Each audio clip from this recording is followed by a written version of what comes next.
తాకట్టులో ఉన్న బంగారాన్ని విడిపించి ఆ రోజున్న మార్కెట్ ధర కట్టి మిగిలిన డబ్బును మీకు అందిస్తుంది ఎస్వీఎస్ గోల్డ్.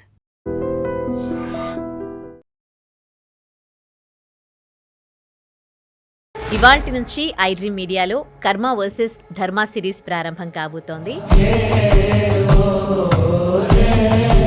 జీవిస్తున్న ప్రతి ఒక్కరూ కూడా కర్మ సిద్ధాంతం ప్రకారమే బ్రతుకుతూ ఉన్నారా? మనం పూర్తిగా తీసేయలేకపోయినా, పూర్తిగా మార్చుకోలేకపోయినా, మనము తీసుకునే నిర్ణయాల వల్ల మనం కర్మ నుంచి బయటపడొచ్చు కూడా. మన పుట్టుక అనేది మనం ఎక్కడ పుట్టాలి, ఎవరికి పుట్టాలి, ఎలా, ఏ శరీరంలోకి మనం ప్రవేశించాలి, ఇవన్నీ కూడా కర్మ సిద్ధాంతమేనా? 100%. ఇప్పుడు ఎవరెవరికి పుడుతున్నారు, ఎలా పుడుతున్నారు, ఎందుకు పుడుతున్నారు, వాళ్ళ లైఫ్ స్టైల్స్ ఏంటి అనేది మనం చూస్తే ఏదో సిస్టమ్ నడిపిస్తుంది కదా. చాలా ప్రయాణం చేసి చాలా కష్టపడితే ఒక స్థాయికి వచ్చి తర్వాత సుఖపడిన వాళ్ళు ఎంతో మంది ఉన్నారు. మీరు కర్మ సిద్ధాంతంలో ఎక్కువగా చెప్తారు ఏంటి అంటే క్షమించాలి, ఎవరికి హాని చేయొద్దు, బాగా బతకాలి అని. కానీ ఎంతవరకు క్షమించచ్చు? నిజంగా ఒక మనిషి నిన్ను బాధపడుతున్నారు అనవసరంగా, అన్యాయంగా అంటే అర్థం ఏంటి అంటే నీ మీద వాళ్ళకి గౌరవం కానీ ప్రేమ కానీ లేనట్లే. అలాంటి వ్యక్తితో ఉండాలా లేదా అనేది నీ నిర్ణయమే కదా.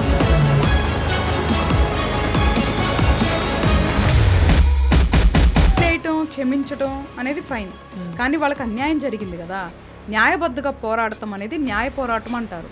అంటే మనకి శాస్త్రంలో కూడా నువ్వు చెప్పిన గీతలో కానీ ఎక్కడైనా ధర్మయుద్ధం ఎప్పుడు తప్పు కాదు. ఐడ్రీమ్ ప్రేక్షకులకు నమస్కారం. కర్మ వర్సెస్ ధర్మ సిరీస్కి స్వాగతం.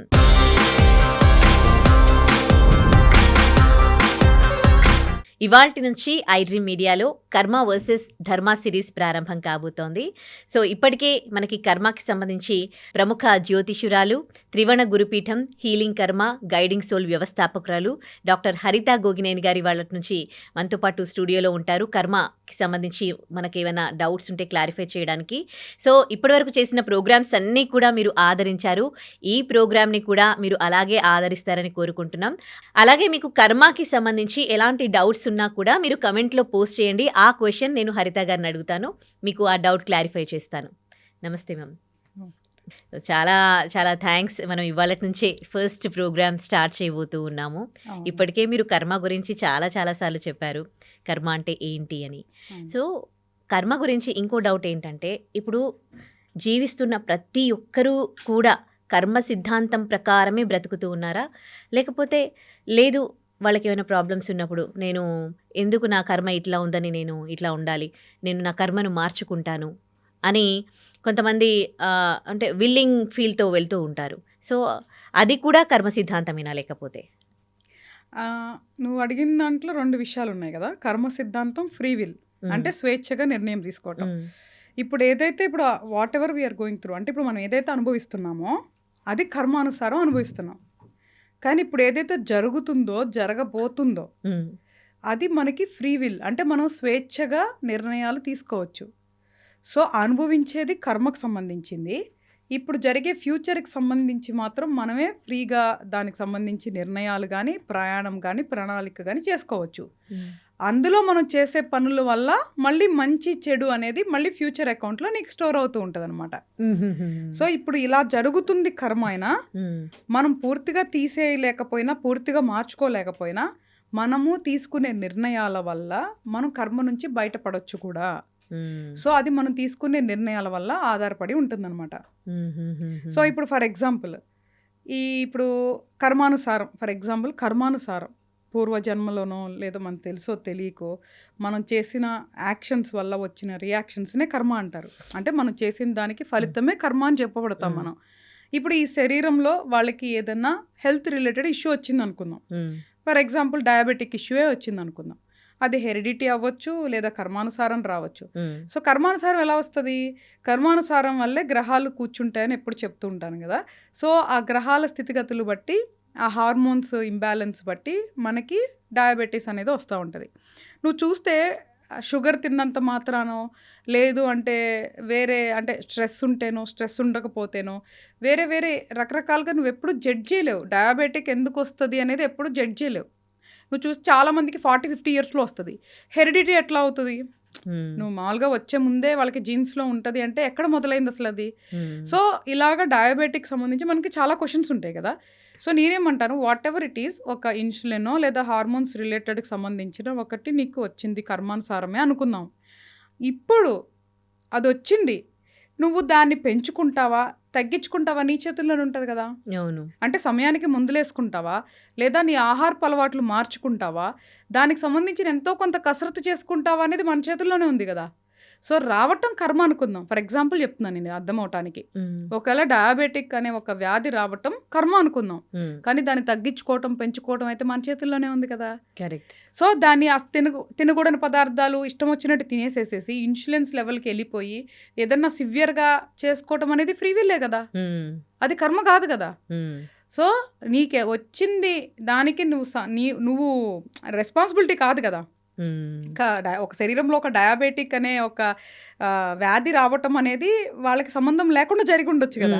అవును. కానీ ఇప్పుడు ఎలా బతకాలి, దాని నుంచి ఎలా బయటికి రావాలి, ఎలా తగ్గించుకోవాలి, ఆ జీవితం ఏదైతే తను తినే కానీ చేసే పనులు ప్రణాళిక అనేది ఫ్రీ విల్. సో కర్మానుసారం కొన్ని వచ్చినా అంటే మనకు సంబంధం లేకుండా మనం తెలియకుండా వచ్చేదనే కదా మనం కర్మ యాక్షన్స్ అంటున్నాము. కానీ వచ్చిన తర్వాత దాని నుంచి ఎలా మనం తప్పించుకోగలము, లేదంటే ఎలా తగ్గించుకోగలము, లేదా ఎలా ఓవర్కమ్ అవుతాము అనేది మాత్రం మన చేతుల్లోనే ఉంటుంది. సో ఎప్పుడు కూడా కర్మ మీద వదిలేసేసేసి బ్లేమ్ చేసేసి అనేది ఒక ఎక్స్క్యూజ్.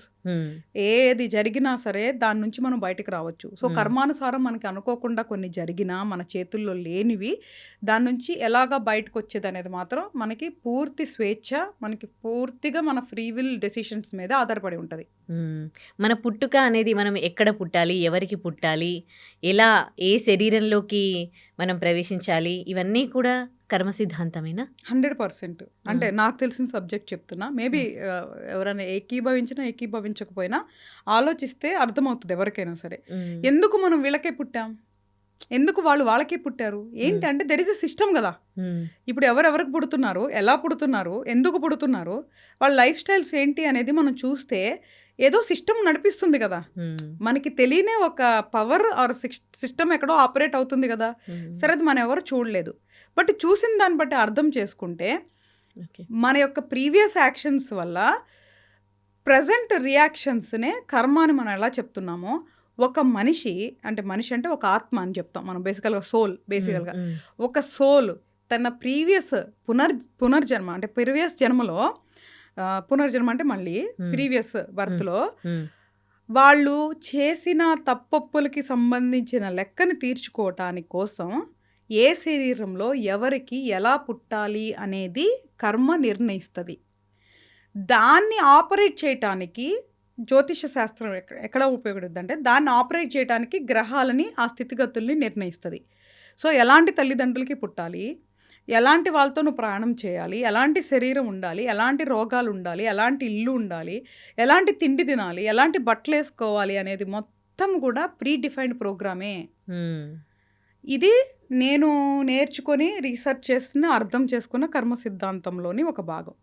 అయితే ఎలాగ ఈ నిర్ణయించబడుతుంది అంటే, ఒకవేళ ఎక్కువ ఏదన్నా అనుభవించాలి, ఎలాంటి శరీరంలోకి పంపిస్తుంది ఈ ఆత్మని అంటే, రోగాలు వచ్చే దానికి అనుకూలంగా ఉన్న శరీరం, పేదరికంలో పుట్టే శరీరం, డబ్బుతో పుట్టే శరీరం, మంచిగా అన్నీ అనుభవించేలాగా వచ్చే శరీరం, కష్టాలు పడే వచ్చే శరీరం, ఇట్లాగా ఆ శరీరాన్ని నిర్ణయించి ఆ శరీరంలోకి ఈ ఆత్మని పంపిస్తుంది కర్మ. సో ఇదంతా కూడా ప్రీ డిఫైన్డ్ ప్రోగ్రాము. మనం చేసిన లెక్కలకి తగ్గ రిజల్ట్స్ ఇట్లా వస్తుంది అనమాట. అలా వచ్చినప్పుడు కూడా ఇక్కడ వెరీ సింపుల్ ఏంటి అంటే, నువ్వు ఇంతకుముందు తెలిసి తెలియక అంటే ప్రీవియస్ జన్మలో తెలిసి తెలియక చేసిన వాటికి ఇప్పుడు రిజల్ట్స్ కదా, దానికి తగ్గట్టుగా నువ్వు పుట్టావు. కానీ ఇప్పుడు మళ్ళీ చెడు కర్మ చెయ్యకుండా మంచి విల్తో మంచి ఆలోచనలతో కనుక మనం ప్రయాణం చేయగలిగితే మన తలరాతల్ని మనం మార్చుకోవచ్చు. సో నువ్వు చూస్తే చాలామంది పేదరిక కుటుంబంలో పుట్టినా కూడా గొప్ప గొప్ప వ్యక్తులైన వాళ్ళు ఎంతమంది ఉన్నారు, గొప్ప గొప్ప ధనికులైన వాళ్ళు ఎంతమంది ఉన్నారు. అంతెందుకు ఈరోజు నువ్వు చెప్పే హిస్టరీలో ఉన్న సక్సెస్ స్టోరీస్ వాళ్ళందరూ కూడా రోడ్డు మీద నుంచి వచ్చిన వాళ్ళే. వాళ్ళు పేదరికంలో పుట్టాం కదా అని అలాగే వాళ్ళ ఆలోచనలు ఆగిపోలేదు. వాళ్ళు చాలా ప్రణాళిక చేసుకొని, చాలా ప్రయత్నాలు చేసుకొని, చాలా ప్రయాణం చేసి, చాలా కష్టపడితే ఒక స్థాయికి వచ్చి తర్వాత సుఖపడినోళ్ళు ఎంతోమందున్నారు. అంటే అది కర్మలో రాసిపెట్టుందేమో అలా కూడా అనుకోవచ్చు కదా? కాదు. కర్మ అనేది నువ్వెక్కడ పుట్టాలో నిర్ణయించేసింది. హ్మ్. నువ్వేం చేయాలో నిర్ణయించేసింది. ఎప్పుడు నువ్వు ఎక్స్‌క్యూజ్ తీసుకుంటావు? మనం చేసే యాక్షన్స్, మన ఆలోచనల పద్ధతి వల్ల మనం డిస్కౌంట్ గానీ, లేదు అంటే గనక బోనస్ కానీ పొందుతావు నువ్వు. హ్మ్. సో, మనకి ఫ్రీ విల్ అనేది 100% ఉంటది. అంటే గెలుపోటములు కర్మ కాదా? గెలుపోటములు. మన అంటే లైఫ్‌లో మనం జయించడం, మనం ఏమైనా అనుకున్నది సాధించడం, సక్సెస్ అవ్వడము. ఫ్రీ విల్ కూడా ఉంటది. హ్మ్. ఎందుకుంటది అంటే, ఇప్పుడు ఈ కర్మానుసారం నువ్వు సపోజ్‌గా ఒక లైఫ్ లీడ్ చేస్తున్నావు. హ్మ్. ఇప్పుడు నువ్వు అన్నట్లు గెలుపోటములంటే ఏదన్నా పని చేసినప్పుడే కదా! హ్మ్. బట్ అసలు అందులోకి నువ్వు వెళ్ళాలి కదా! నువ్వు గెలవాలన్నా, ఓడాలి అన్నా కూడా నువ్వు ఏదో ఒకటి చేయాలి కదా! హ్మ్. అసలు అది చేసే వరకు వెళ్తదా లేదా అనేది ఫ్రీ విల్. ఓకే. వెళ్ళిన ఆ! తర్వాత మేబీ మనకున్న కర్మ వల్ల 10 సార్లు ఓడిపోవచ్చేమో. 11సారి గెలవచ్చేమో. నువ్వన్నట్లు చాలా మంచి కర్మ ఉంటే రెండోసారికి గెలవచ్చేమో. హ్మ్. కానీ పోరాడతావా లేదా అనేది నీ ఫ్రీ విల్ కదా! హ్మ్. సో, పోరాడాలని నేచరే నువ్వు. సో, 10 సార్లైనా పర్వాలా, 11 సార్లు గెలుస్తాను అనేది నీ విల్ కదా! హ్మ్. That is called will power. Okay. So, అది నిన్ను గెలిపిస్తది. హ్మ్. ఇప్పుడేది నువ్వు మేనిఫెస్ట్ చేస్తున్నావో అది కూడా నీకు హెల్ప్ అవుతది. హ్మ్. ఇప్పుడేదైతే ఫ్రీ విల్ ఉందో అది కూడా నీకు హెల్ప్ చేస్తది. సో, కర్మను అలాగే కదా మనం జయించాలి. హ్మ్. సో, రాసిందే అనుభవిస్తానికి పుడితే ఇంకా మనం ఎందుకు ఇంకా? హ్మ్. మనం మార్చుకోవాలి. సో, అందుకే మనిషి జన్మ ఒక్కటే దాంట్లో సాధ్యం నీకు. వేరే ఏ జన్మలో నువ్వు మార్చుకోలేవు. ఒక్క మనిషి జన్మలోనే ఈ ఆత్మకి మనం విముక్తి ఇవ్వగలం. హ్మ్. ఎలా ఇవ్వగలం అంటే, ఆ కర్మని మనం ఫ్రీ చేసుకోవాలి. హ్మ్. ఓకే. అసలు ఈ కర్మ గురించి ఎవరు చెప్పారు? మనకు పునర్జన్మ ఉన్నది అండ్ గత జన్మ కూడా ఉంది అని. అంటే కొంతమందికి ఇలాంటి డౌట్స్ కూడా ఉంటాయి. అసలు ఏంటి ఈ కర్మ? ఒక మనిషి జీవితం అనేది ఒకటేసారి పుడతారు. ఉన్నన్ని రోజులు హ్యాపీగా ఉండాలి. కొన్ని మంచి మాటలు చెప్పేవాళ్ళు కూడా ఉంటారు. అంటే ఎవరికీ హాని చేయకుండా వాళ్ళ లైఫ్ లీడ్ చేస్తే చాలు. నెక్స్ట్ బర్త్ ఉంటుందో లేదో ఎవరికీ తెలీదు. కానీ మీరు కర్మ సిద్ధాంతం, గత జన్మ, పునర్జన్మ అంటారు. అసలు గత జన్మ ఉన్నది, పునర్జన్మ ఉంటుంది అని ఎవరు చెప్పారు? దేంట్లో రాసిపెట్టుంది? హిందూ శాస్త్రంలో పొందుపరచబడింది. మనిషి అనే వాళ్ళు ఎవ్వరికైనా సరే కర్మ అనేది అప్లికేబుల్ అవుతుంది. కానీ హిందూ శాస్త్రంలో మాత్రమే దానికి సంబంధించిన ఎక్స్‌ప్లనేషన్ ఇవ్వబడింది. ఒక మనిషి ధర్మం ఏంటి? ఒకవేళ ధర్మం తప్పితే ఎలాంటి కర్మ వస్తది? ఒకవేళ మనం ఏ కర్మ మనం గనక మనం స్టోర్ చేసుకుంటే దాని తర్వాత దాని రిజల్ట్స్ ఎలా వస్తాయి? సో, ఈ కర్మ నుంచి మనం ఎప్పుడు విముక్తి పొందొచ్చు? దీనికి సంబంధించిన సిస్టమ్ అంతా మన దగ్గర పొందుపరచబడి ఉంది. సో, కర్మ అనేది ఓన్లీ హిందూ శాస్త్రానికి లిమిటెడ్ కాదు. హిందూ శాస్త్రంలో దానికి సంబంధించిన ఎక్స్‌ప్లనేషన్ ఇవ్వబడింది. ఇప్పుడు సైన్స్ గురించి ఒక టెక్స్ట్ బుక్‌లో ఎక్స్‌ప్లనేషన్ ఇస్తారో, హిందూ శాస్త్రంలో కూడా ఈ కర్మ, ధర్మం గురించి మనకి ఎక్స్‌ప్లనేషన్ ఇవ్వబడింది. బట్ కానీ ఇది అందరికీ అప్లికేబుల్ అవుతది. సో, ఇప్పుడు నువ్వన్నట్లు మనకి ప్రీవియస్ జన్మ గుర్తుండదు. నెక్స్ట్ జన్మ ఏంటో తెలీదు.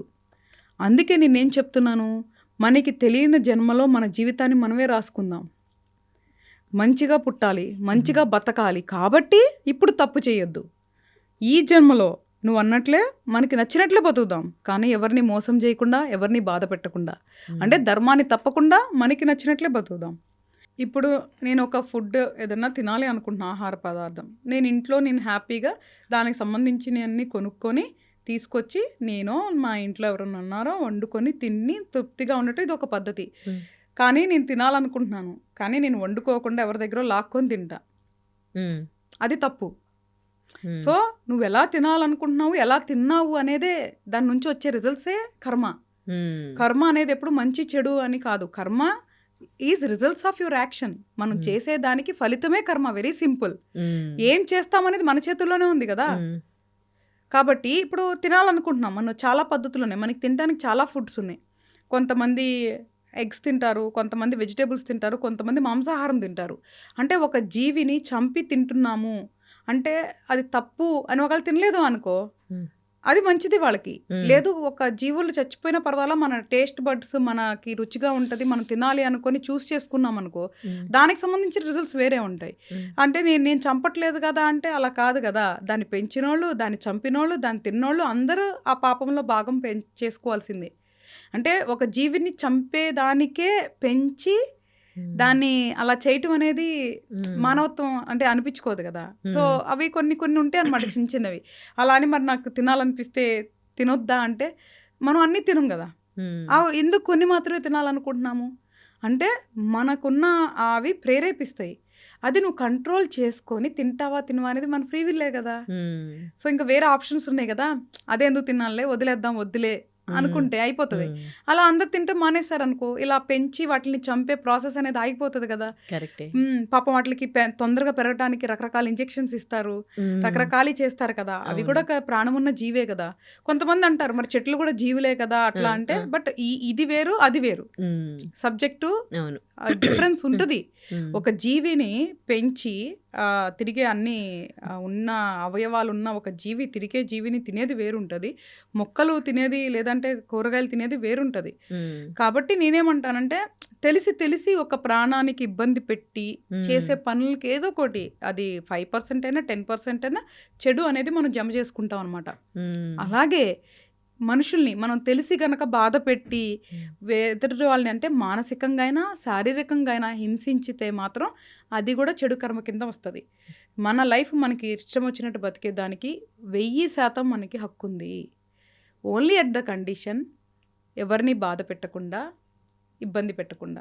అంటే ఈ కర్మ సిద్ధాంతం ఏం చెప్తోంది అంటే మీరు అన్నట్టుగా ఎవరిని బాధ పెట్టకుండా, ఇబ్బంది పెట్టకుండా మీరు హ్యాపీగా బతకాలి, మీ సోల్ని కూడా ఇబ్బంది పెట్టొద్దు. దీని మూల సిద్ధాంతం ఇదేనా కర్మ సిద్ధాంతం? Very simple. అదే కర్మ సిద్ధాంతాన్ని నమ్ముకుంటే ఇంకా ఎవరు అంటే మళ్ళీ వచ్చే కర్మ ఎట్లా ఉంటుందో అని కొంచెం భయంతోనైనా ఎలాంటి తప్పుడు పనులు చేయరు, పద్ధతిగా బతుకుతారు. 100%. ఒకవేళ మనకి ఇప్పుడు గుర్తుండకపోయినా కానీ పాతది ఏదైతే ప్రారబ్ధ కర్మ మనం అనుభవిస్తున్నామో దాన్ని అనుభవించినంత వరకు అనుభవించి కొత్త కర్మ గనక మనం జమ చేసుకోపోతే వచ్చే జన్మ అనేది, అంటే ఇప్పుడు ఒకవేళ మొత్తం తీర్చుకోలేకపోతాం, మళ్ళీ ఒక జన్మ ఉంటుంది మనకి. ఈ కర్మ లెక్క మొత్తం తీరకుండా మన ఏదైతే ఆత్మకి విముక్తి ఉండదు. కాబట్టి మళ్ళీ ఇంకో జన్మ ఉంటే అది మనకి తెలిసినా తెలియపోయినా మంచిగానే బతుకుతాము, మంచిగా పుడదాము అన్న ఒక ఆశతో అయినా మనం మంచిగా బతకొచ్చు కదా. అది మన చేతుల్లో ఉంది కదా. ఓకే, మనం అన్నట్లు ఓకే మనకి గత జన్మ తెలీదు, అసలు మనం ఒకవేళ నిజంగా పుట్టామో లేదో తెలీదు, కర్మ ఉందో లేదో తెలీదు. ఇప్పుడు మంచిగా బతికి ఒకవేళ మళ్ళీ జన్మ ఉంటే మంచిగా పుట్టాలి అనే ఆశ ఎందుకు పోగొట్టుకోవాలి మనం? ఇప్పుడు కూడా మనిషి అనేవాళ్ళు ఆశాజీవే కదా. ఇప్పుడు ఇప్పుడు ఒక్కొక్క స్టేజ్లో కూడా ప్రతి ఒక్కటి ఆశతోనే మనం ఎదుగుతున్నాం కదా. మనకి ఇప్పుడు సపోజ్ మంచి ఫ్రెండ్స్ రావాలి, మంచి లవర్ దొరకాలి, లేదా మంచి పార్ట్నర్ దొరకాలి, మంచి ఉద్యోగం దొరకాలి, మంచి వ్యాపారం చేయాలి, మంచి డబ్బు రావాలి, ఈ ఆశ ఉన్నట్లే మళ్ళీ జన్మ ఉంటే మంచిగా పుట్టాలి, మంచిగా బతకాలి అనుకుంటే తప్పేంటి? దానికి సంబంధించింది ఏదైనా ఈ జన్మలో మనం చేసే పనుల్ని మనం కంట్రోల్ చేసుకుంటే తప్పేముంది, మంచిదే కదా. ఏదో ఆవేశంలో, లేదంటే ఆ క్షణికావేశం అంటారు కదా, ఏదో ఆవేశంలో స్వార్థంతో ఏదో తప్పు చేసేసి దానికి ఇప్పుడు అనుభవించి మళ్ళీ అనుభవించి ఎందుకు మనకి? ఒక్క క్షణం మనల్ని మనం కంట్రోల్ చేసుకొని మన ఆలోచనలు మనం ఫిల్టర్ చేసుకుంటే ఇప్పుడు ఆ చెడు అనేది ఆపొచ్చు, మంచి కుటుంబం, మంచి సమాజంలో మనం బతకొచ్చు, మళ్ళీ జన్మ ఉంటే అప్పుడు కూడా మంచిగా చేసుకోవచ్చు కదా. మీరు కర్మ సిద్ధాంతంలో ఎక్కువగా చెప్తారని ఏంటి అంటే క్షమించాలి, ఎవరికి హాని చేయొద్దు, బాగా బతకాలి అని. కానీ ఎంతవరకు క్షమించవచ్చు? ఒక పర్సన్ ఒకరిపైన ఇంకొకరిపైన దాడి చేస్తూ ఉన్నారు, సరే వాడు అంటే దాడి చేస్తూ ఉంటే కూడా నా కర్మ, సరే వాడిని క్షమిద్దాం అని వదిలేసి హామ్ చేసుకోవడం బెస్టా, లేకపోతే వాడిని అడ్డుకొని ఎదురుగా ఫైట్ చేయడము కరెక్టా? కర్మ సిద్ధాంతం ఏం చెప్తుంది ఇలాంటి సిచ్యువేషన్లో? ఇప్పుడు మంచి ప్రశ్న వేసావు నాన్న. ఇప్పుడు ఎవరన్నా నీకు హామ్ చేస్తున్నారు, ఫర్ ఎగ్జాంపుల్ నీకు ఫ్రీ విల్ అన్నది ఒకటి ఉంది కదా. కర్మానుసారం నువ్వు ఒకరి చేత బాధించబడుతున్నావు కదా, ఇక్కడ నీకు ఫ్రీ విల్ ఉంటుంది. ఫ్రీ విల్ అంటే ఏంటి? నీవు స్వతహాగా నిర్ణయం తీసుకునే నీ ఆలోచన. సో ఇక్కడ నీ ఆలోచన ఏం చెప్పాలి? ఏదర్ ఆ మనిషి నుంచి దూరంగా ఉంటావా, ఆ మనిషితో ఉండి మార్చుకోవాలనుకుంటున్నావా, లేదా ఆ మనిషికి బుద్ధి చెప్పాలనుకుంటున్నావా, లేదా ఆ మనిషిని కర్మకు వదిలేసి నీ బతుకు నువ్వు బతకాలనుకుంటున్నావా? ఇట్లాగా మనకి ఒక 10 చాయిస్లు ఉన్నాయి అనుకో. ఇందులో ఏది నిర్ణయించుకుంటావు అనేది నువ్వేగా. ఆ మనిషిని క్షమించి ఉండాలనుకుంటున్నావా, వదిలేయాలనుకుంటున్నావా? ఆ మనిషికి బుద్ధి తెప్పించడానికి ఏదైనా చేయాలనుకుంటున్నావా, లేదా కొంచెం అగ్రెసివ్గా థింక్ చేస్తే నన్నే ఇలా చేశాడా, వాడి జీవితాన్ని ఏదన్నా చేద్దాం అనుకుంటున్నావా? ఇట్లాగా మనకి రకరకాల ఆలోచనలు వస్తాయి కదా. నేనేం చెప్తున్నాను అంటే నిజంగా మన జీవితంలో ఎవరైనా జీవితంలో ఒక మనిషి వల్ల బాధించబడితే ధైర్యంగా నిర్ణయం తీసుకోవాలి. ఎలా తీసుకోవాలి? ఆ మనిషి తాత్కాలికంగా మనల్ని బాధిస్తున్నాడా, లేదా ఆ మనిషి బుద్ధే మనల్ని బాధించటమా? First number 1. ఎందుకంటే కొంతమంది కొన్ని సిచ్యువేషన్లో స్ట్రెస్ వల్లనో లేదా వేరే దాని వల్లనో ఒకరిని బాధించటం కానీ బాధ పెట్టడం కానీ జరిగేదానికి అవకాశం ఉంటుంది. ప్రతి మనిషి తప్పు చేస్తాడు. సో ఫస్ట్ నువ్వు అవకాశం ఇస్తున్నావా వాళ్ళకి మారటానికి? ఇస్తే వర్త్ అనుకుంటే అవకాశం ఇవ్వు. లేదు నువ్వు అన్నట్లు వాళ్ళ బుద్ధి లేదు సరిగ్గా, నీ మీద వాళ్ళకి ఇష్టం లేదు, నిజంగా ఒక మనిషి నిన్ను బాధపడుతున్నారు అనవసరంగా అన్యాయంగా అంటే అర్థం ఏంటి అంటే నీ మీద వాళ్ళకి గౌరవం కానీ ప్రేమ కానీ లేనట్లే. అలాంటి వ్యక్తితో ఉండాలా లేదా అనేది నీ నిర్ణయమే కదా. ప్రయత్నించమంటా నేను ఎప్పుడు కూడా. ఎందుకు సడన్ గా డెసిషన్ తీసుకునే దాని బదులు మనకి ఫ్యూచర్ లో ఎప్పుడు రిగ్రెట్స్ ఉండకూడదు కాబట్టి ప్రయత్నించమంటాను. సో ప్రయత్నించిన తర్వాత కూడా వాళ్ళల్లో మార్పు రాకపోతే వాళ్ళ నుంచి దూరంగా ఉండేదా ఏంటి అనేది నిర్ణయం తీసుకోవాలి. ఇక్కడ పాయింట్ నెంబర్ 1, నువ్వు అన్నా క్షమించటం. కలిసి ఉన్నా కలిసి ఉండకపోయినా క్షమించటం వలన వాళ్ళకి మనకి రుణానుబంధం అనేది తెగ్గొట్టిపోతుంది. అది తెగ్గొట్టినంత వరకు ఈ సైకిల్ కంటిన్యూ అవుతూ ఉంటుంది. నువ్వు వాళ్ళని క్షమించావనుకో అక్కడతో వాళ్ళతో నీకు రుణానుబంధం తెగిపోతుంది. లేదు అంటే మళ్ళీ వీడు అనుభవిస్తానికి మళ్ళీ నీతో ఏదో లింక్ పెట్టుకొని మళ్ళీ ఇంకొక జన్మలను మనం భరించాల్సిన అవసరం ఏంటి? అందుకోసం క్షమించమని చెప్తున్నాను. క్షమాగుణం అనేది చిన్న విషయం కాదు నానా. ఒకళ్ళని క్షమించడం అంటే అంత ఈజీ అనుకుంటున్నావా? చాలా పెద్ద టాస్క్ అది. మనం ప్రాయశ్చిత్తము అంటే మనం తప్పు చేస్తే ప్రాయశ్చిత్తం అంటాం కదా, అంటే మనకి మనం తప్పు తెలుసుకుంటాం చూసావా, అది చాలా గొప్ప గుణం. అది జరగాలన్నా ఒకళ్ళు తప్పు చేసినప్పుడు నువ్వు క్షమించాలన్నా ఈ 2 చాలా గొప్ప గుణాలు. అంత ఈజీగా అవి రావు.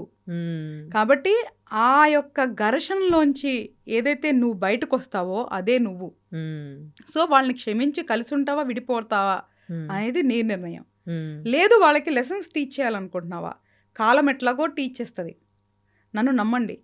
అది ఆ రోజా, నెక్స్ట్ రోజా, నెక్స్ట్ వీకా, నెక్స్ట్ మంతా, నెక్స్ట్ ఇయరా లేదా నెక్స్ట్ జన్మ అనేది కర్మ డిసైడ్ చేస్తుంది. కానీ తప్పు చేసిన ప్రతి ఒక్కళ్ళు ఒక రోజు దానికి లెక్క చెల్లించాల్సిందే.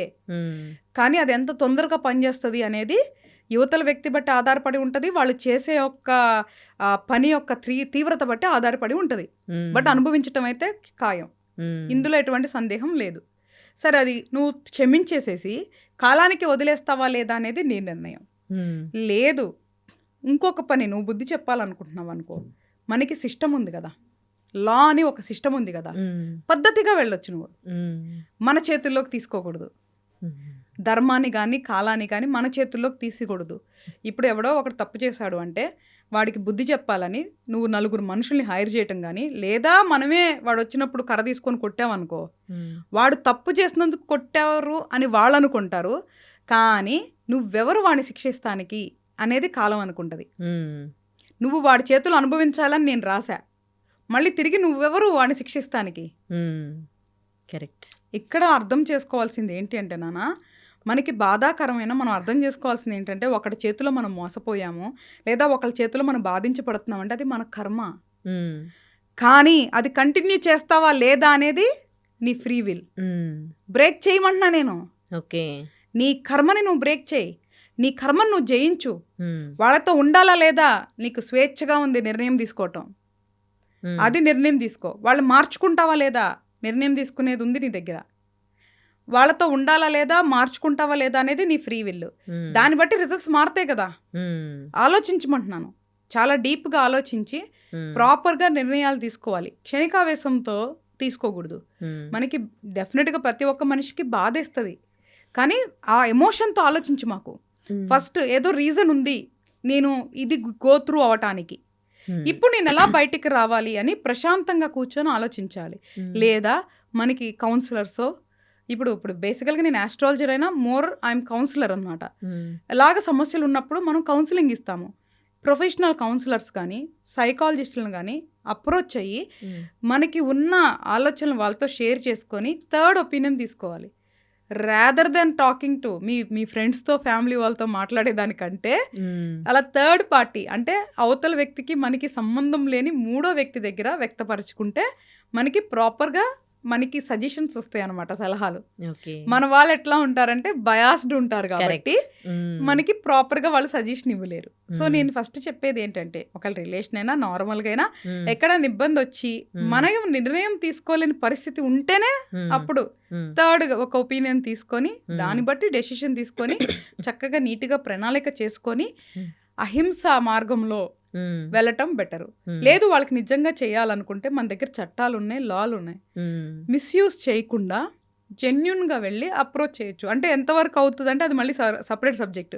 బట్ ఒకవేళ నువ్వు నిజంగా వాళ్ళని శిక్షించాలి అనుకుంటే మనకి ఏదైతే పార్ట్ ఆఫ్ లా ఉందో దానికి ఎవరైతే కార్యకర్తలు ఉన్నారో వాళ్ళ చేతుల్లో పెడతాం బెటర్, మనం మన చేతుల్లో తీసుకోకుండా. ఎందుకు చెప్తున్నానంటే ఇప్పుడు వాళ్ళకి ఏదన్నా చేస్తే ఈ క్షణం మనకి ఏదో తృప్తి కలగవచ్చు, కానీ దాని వల్ల కూడా మళ్ళీ చెడు కర్మ అనేది ఫామ్ అవుతుంది. ఒక చెడు చేసిన వ్యక్తికి ఏదో మనం బుద్ధి చెప్పాలని మళ్ళీ చెడు తెచ్చుకునే బదులు మనం అది అర్థం చేసుకొని యాక్సెప్ట్ చేసేసి అంగీకరించి వాళ్ళని క్షమించి అక్కడ నుంచి ఆ ఊబిలోంచి బయటికి వెళ్ళిపోమంటున్నా. బ్రేక్ ద కర్మ అంటున్నా నేను. ఓకే. కర్మ బ్రేక్ అయిపోద్ది, ఇంకా కర్మ మళ్ళీ మనకి ఫాలో కాదు. అక్కడికి బ్రేక్ అయిపోద్ది. అది మన చేతుల్లోనే ఉంటది, చెయ్యాలి. అలా చేయలేరు మన వాళ్ళు, అక్కడే మనం సఫర్ అవుతూ ఉంటాం అనమాట. అది మనం ఎప్పుడైతే తెలుసుకొని మనం మెచ్యూర్డ్గా ఆలోచించి ప్రాక్టికల్గా ఉంటామో ఇవన్నీ బయటికి రావచ్చు. ఇప్పుడే అంటే చాలామంది అనుకోవచ్చు, ఇప్పుడు మనం ఇది చెప్తున్నాం కదా అంటే మనం ఏదో చదువుకొని చెప్తామో లేదో ఇంకోటి అనుకుంటారు. లేదు, నేను ఇంతకుముందు కూడా చెప్పా, మళ్ళీ చెప్తున్నా, జీవితంలో ఏదైతే నేను చూశానో, నేర్చుకున్నానో, అనుభవించానో, రీసెర్చ్ చేశానో ద రియల్ ప్రాక్టికల్ సబ్జెక్ట్ మాత్రమే నేను చెప్తున్నా. అంటే ఏది పాసిబుల్లో అదే చెప్తున్నా. ఇది చేయగలరు, ప్రతి మనిషి చేయగలరు తలుచుకుంటే, కానీ చెయ్యాలి అనుకోరు, అక్కడే ఆగిపోతారు. చాలామంది భరిస్తారు, మేబీ డిపెండెన్సీ అయి ఉండొచ్చు, లేదా ఇంకొక బలహీనత అయి ఉండొచ్చు. ఇలా రకరకాలుగా ఉంటాయి. వాటికి మనం కర్మను బ్లేమ్ చేయకూడదు. నాకు మీరు చెప్పిన సబ్జెక్ట్ చాలా బాగా అర్థమైంది. కాకపోతే నాకు పురాణాలకు సంబంధించి 2 డౌట్స్ ఉన్నాయి. ఒకటి, శ్రీకృష్ణుడు ఏంటంటే సందర్భం వచ్చినప్పుడు మనం ఫైట్ చేయాలి అని చెప్తారు. అండ్ భీష్ముడికి తీసుకొచ్చేసరికి కొన్నిసార్లు భరించాలి అని ఉంటుంది, ఆయన అన్ని కర్మ సిద్ధాంతాన్ని భరిస్తారు. సో ఒక కేసుకి సంబంధించి ఫాదర్కి పిల్లలకి మధ్య డిస్టర్బెన్స్ వచ్చాయి, ఎందుకంటే ఫాదర్కి 2 వైఫ్స్. సో ప్రాపర్టీ అంతా సెకండ్ వైఫ్ బాబుకి చేశాడు. ఇప్పుడు ఫస్ట్ వైఫ్ పిల్లలు ఫైట్ చేస్తూ ఉన్నారు. సో ఇలా ఫైట్ చేయడం కరెక్టా, లేకపోతే వదిలేసి కర్మ సిద్ధాంతాన్ని బ్రేక్ చేసుకోవడం కరెక్టా, లేకపోతే ఏది కరెక్ట్ అంటారు?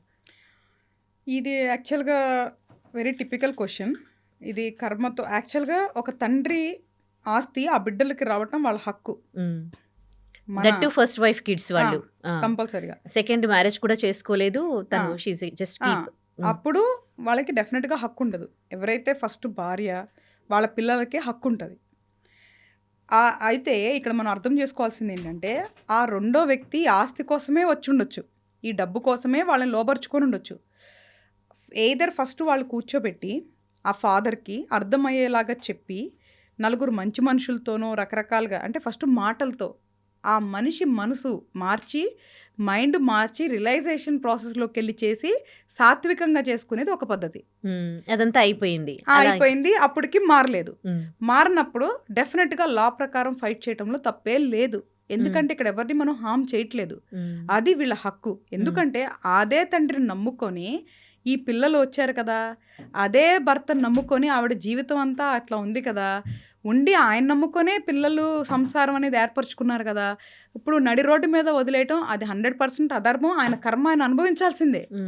ఆయన కర్మను అనుభవిస్తాడు అనేది ఇది ఫిక్స్డ్ ప్రోగ్రామ్. ఇంకా నువ్వు దీని గురించి ఆలోచించాల్సిన అవసరం లేదు. కానీ వదిలేయటం, ఫైట్ చేయటం అనేది వీళ్ళ హక్కు. ఫైట్ చేయటం అనేది వీళ్ళ హక్కు, అది అధర్మం కాదు. ఏదో బయట వాళ్ళ ఆస్తుల కోసం ఫైట్ చేస్తే అధర్మం తప్ప, సొంత తండ్రి ప్రాపర్టీ మిస్యూజ్ అయ్యి రాంగ్ హ్యాండ్స్లోకి వెళ్లకుండా వాళ్ళ తల్లి కోసం వాళ్ళ కోసం పోరాడటం అనేది తప్పు కాదు. అంటే వాళ్ళ వర్షన్ ఏ విధంగా ఉందంటే, సో మీ అందరు పెళ్ళిళ్ళు అయిపోయాయి, మీది అయిపోయింది, మీ బాధ్యత నేను చేశాను, మీకు ఇంకేం రైట్ ఉంది అని ఆ ఫాదర్ వాదిస్తే? రైట్ ఏమన్నా, ఒక ఫాదర్ బతుకున్నంత వరకు తన ఆస్తి తను అనుభవించవచ్చు. ఆయన అనుభవించేదాన్ని లాక్కోవట్లేదు కదా. ఆయన తదనంతరం అనేది వాళ్ళ పిల్లలకే చెందాలి కదా, అది హక్కు కదా. మన ఆడపిల్లలు కదా, అతను అబ్బాయి, సో ఆడవాళ్ళైనా వారసత్వం అనే ఫీల్ కూడా ఉంటుంది కొంచెం పాత జనరేషన్ వాళ్ళకి. కానీ ఆడవాళ్ళైనా మగవాళ్ళైనా ఆస్తి అనేది అందరికీ సమానం అని ఈరోజు లాలోనే వచ్చింది తల్లి. లానే మార్చేశారు. వారసత్వం అనేది జెండర్ బేస్డ్ కాదు, ఎవరికైనా ఈక్వల్ రైట్స్ ఉంటాయి అనేది ఇప్పుడు లా ఉంది. సో లా ప్రకారం డెఫినెట్గా వాళ్ళు ఫైట్ చేస్తే ఈ పిల్లలే గెలిచేదానికి 100% ఛాన్స్ ఉంటుంది. కాకపోతే ఇదంతా జరిగింది అంటేనే వీళ్ళకి కొంత చెడు కర్మ ఉండబట్టే ఈ ఫేస్ వచ్చిందనేది వీళ్ళు అర్థం చేసుకోవాలి. అర్థం చేసుకొని ఆ కర్మని జయించే మార్గంలో వాళ్ళు వెళ్ళాలి. ఎలా వెళ్ళాలి అంటే ఇప్పుడు వాళ్ళు దీన్ని 2 రకాలు. వదిలేయటం, క్షమించటం అనేది ఫైన్. కానీ వాళ్ళకి అన్యాయం జరిగింది కదా, న్యాయబద్ధంగా పోరాడటం అనేది న్యాయ పోరాటం అంటారు. అంటే మనకి శాస్త్రంలో కూడా నువ్వు చెప్పిన గీతలో కానీ ఎక్కడైనా ధర్మయుద్ధం ఎప్పుడు తప్పు కాదు, ధర్మయుద్ధం ఎప్పుడు చెడు కాదు. వీళ్ళు లా ప్రకారం ఫైట్ చేస్తున్నారు అంటే అది ధర్మయుద్ధం. అదే నువ్వు 4-5 మంది వాళ్ళు గూండాలను పెట్టి వాళ్ళ నాన్నని ఒక రూమ్లో కట్టేసి ఒరే రాస్తావా సస్తావా అని అడిగితే అదే అధర్మ యుద్ధం. లా ప్రకారం వెళ్ళినప్పుడు అది ధర్మయుద్ధం, తప్పే లేదు. వాళ్ళ అమ్మకి వాళ్ళకి న్యాయం జరగాలి. వీళ్ళకి పెళ్ళిళ్ళు అయిపోయి బాగున్నాయి, వాళ్ళ అమ్మ పరిస్థితి ఏంటి? ఆవిడ ఎలా బతకాలి? ఇదే మనిషిని నమ్ముకొని బతికిందే. మరి ఆవిడ ఉన్నప్పుడే ఒక అమ్మాయిని తీసుకొని వచ్చి ఆవిడ మానసికంగా అన్ని రకాలుగా మోసం చేశాడే, మరి ఇప్పుడు ఆవిడకి న్యాయం చేయాలి కదా. అంటే ఇక్కడ చిన్న కరెక్షన్, తనకి ఇవ్వడం జరిగింది కానీ వాళ్ళకి 90% ఇస్తే ఆ అమ్మాయికి ఆ లేడీకి 10% ఇవ్వడం జరిగింది. సో ఆ 10%తో తను అది లైఫ్ చేస్తోంది కదా అని. అంటే సొంత భార్యకి 10% ఇచ్చారా? 10%, వాళ్ళకి 90%. మరి అది తప్పుగా తల్లి. ఎందుకంటే అసలు ఫస్ట్ ఆఫ్ ఆల్ ఇప్పుడు మన దాని ప్రకారం, మన ధర్మం ప్రకారం కానీ సిస్టమ్ ప్రకారం కానీ ఒక భార్య ఉన్నప్పుడు ఇంకొకరితో బంధంలోకి వెళ్ళకూడదు. నువ్వు వెళ్ళాలి అనుకుంటున్నప్పుడు పద్ధతిగా ఆ భార్య దగ్గర అంగీకారం తీసుకోనో, లేదో ఆ భార్యను ఒప్పించి ఆ భార్యతో పద్ధతిగా లీగల్గా విడిపోయో నువ్వు వేరే రిలేషన్ చేసుకో. నేనేమి ఒకళ్ళ దాంట్లో సంతోషంగా లేరంటే దాంట్లోనే ఉండమని మనం ఎప్పుడు చెప్పట్లేదు. కానీ అదైనా పద్ధతి ప్రకారం చేసుకోవాలి కదా. చేసుకొని నువ్వు వెళ్తే పర్వాలా. ఆవిడని మానసికంగా నువ్వు బాధ పెట్టి మానసికంగా మోసం చేసి ఇలాగ చేయటం అధర్మమే. వాళ్ళకి చెడు కర్మ చాలా తీవ్రంగా ఉంటుందమ్మా. ఇందులో కర్మ వచ్చే రిజల్ట్స్ కూడా కొన్ని తీవ్ర కర్మలు అంటారు, కొన్ని చిన్న కర్మలు ఉంటాయి, మీడియం కర్మలు ఉంటాయి, తీవ్ర కర్మలు ఉంటాయి. అది చాలా తప్పు. కాబట్టి వాళ్ళు ఎప్పుడైతే అన్యాయం అనిపిస్తే న్యాయంగా పోరాడటం అనేది ధర్మయుద్ధం, అందులో తప్పే లేదు. మనం ఉన్న ఏమీ లాక్కొని వాళ్ళని నడి రోడ్లో పంపించట్లేదు కదా. ఆయన తదనంతరమే వచ్చినా పర్వాలేదు, ఉన్నన్నాళ్ళు ఎంజాయ్ చేసుకోమండి. ఆ తదనంతరం ఎవరైతే బిడ్డలు ఉన్నారో వాళ్ళకే హక్కు ఉంటుంది కాబట్టి పోరాడాలి. నేను ఇదే చెప్తున్నా, కర్మని అర్థం చేసుకోండి, బలహీనులు అవ్వద్దు, బలవంతులు అవుదామంటున్నా. కర్మను అర్థం చేసుకొని మనం కర్మని జయించి మంచి మార్గంలో ప్రయాణిస్తూ బలవంతులు అవుదామంటున్నా. ఇప్పుడు నేను కర్మ గురించి చెప్పేదంతా కూడా మీరు ఒప్పేసుకొని సరెండర్ అయిపోయి అనుభవించండి నేను ఎక్కడ చెప్పను. మనం దాని నుంచి బయటకు వద్దామని చెప్తున్నా. అందుకే అలాంటి సిచ్యువేషన్లో ధర్మంగా పోరాడటంలో తప్పే లేదు. కర్మకి వదిలేయాల్సిన అవసరం అంతకంటే లేదు. చాలా చాలా మంచి పాయింట్స్ చెప్పారు. Thank you so much madam.